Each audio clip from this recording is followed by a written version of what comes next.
हो जाता है कि जब यूरोप जैसी फिल्म जो कि जंगल की में रहने वाले आदिवासी आदमी की कहानी है और उसकी पीड़ा की कहानी है, उसके संघर्ष की कहानी है, उसके दुख की कहानी है, उसके परिवार की कहानी है।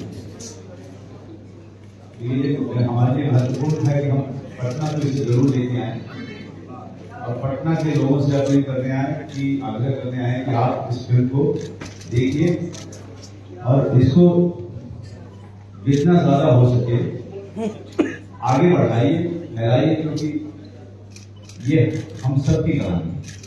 ये जो गांव में रहते हैं वो लोगों की कहानी है। ये लोग जो सिस्टम के मारे हुए लोग हैं उनकी कहानी है।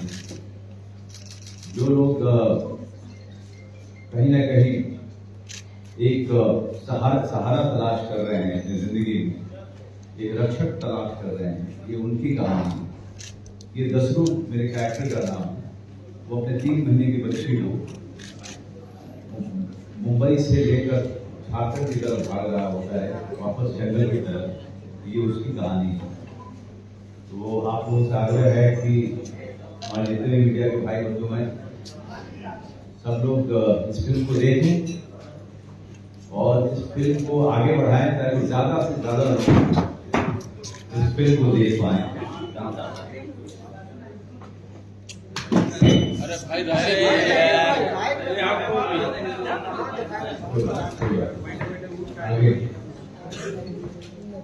जी हाँ, तो आप सभी लोगों ने सुना। तो जैसे कि आप सभी लोगों ने सुना, हमारे फिल्म की जो विषय है, जो टॉपिक है जिसपे इसे बनाया गया है, वो अपने आप में बहुत ही संवेदनशील है, जैसे कि मनमोहन सर ने अभी हमें बताया। पर मैं आगे इस सवाल को हमारे फिल्म के निर्देशक यानी कि हमारे डायरेक्टर देवाशीष सर से भी पूछना चाहूंगी। हमें मूवी के बारे में और भी ज्यादा कॉम्प्रिहेंसिवली बताएं। ऐसी कहानियां एक मेरे अंदर एटलीस्ट एक गुस्से से आती है। मेरे अंदर बहुत सारे सवाल हैं। ये देश ऑलमोस्ट 75 साल का हो गया और हम कई सारी गुस्ताखियां, कई सारी मिस्टेक्स हम बार करते हैं। कुछ लोग हैं जिनको मेन स्ट्रीम में रिप्रेजेंट नहीं किया जाता, उनकी वॉइसेस हम तक पहुंची गई है। तो ये कहानी को एक कोशिश है कि हम शहर तक एक ऐसी आवाज को ले आए, आदिवासी की आवाज को ले आए, मेन स्ट्रीम के दायरे में एक डायलॉग शुरू करने की कोशिश करें, एक जितनी एक्सेसिबल हो सके उस तरीके से, जितनी जेंटल और जितनी रिस्पेक्टफुल हो सके उस तरीके से।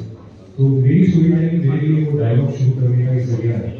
और ये फिल्म मैं लाया था मनोज सर के पास 2016 में। हम तब तांडव करके शॉर्ट फिल्म बना रहे थे और दूसरे सेटअप करने की कोशिश कर रहे थे और तब एक हमें बड़ी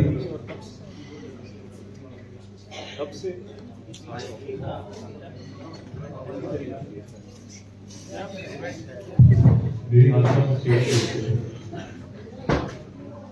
हाँ, तो तब से हम इस फिल्म को लेकर डिस्कस कर रहे हैं, प्रोड्यूसर ढूंढ रहे हैं और फाइनली 2021 में मनोज सर जी स्टूडियो को ले आए। तो ऐसी कहानी को ऐसा मंच मिला, ऐसी स्केल मिली कि अब हमको कॉन्फिडेंस है कि हम बहुत सारे लोगों तक, पूरे देश के कोने कोने तक, पूरी दुनिया के कोने कोने तक, क्योंकि वर्ल्ड वाइड रिलीज है और ऐसी कहानी को और इस तरह के मुद्दे को और इस तरह के कैरेक्टर को इस तरह का सपोर्ट जनरली मिलता नहीं है। तो ये लंबा फासला हमने रह गया और उम्मीद है कि पूरा देश ये फिल्म देखेगा और डायलॉग को आगे बढ़ाएगा। अच्छी फिल्म सब देखना चाहते देखिएगा। Thank you so much, sir, for telling us about the movie in such a comprehensive and detailed manner.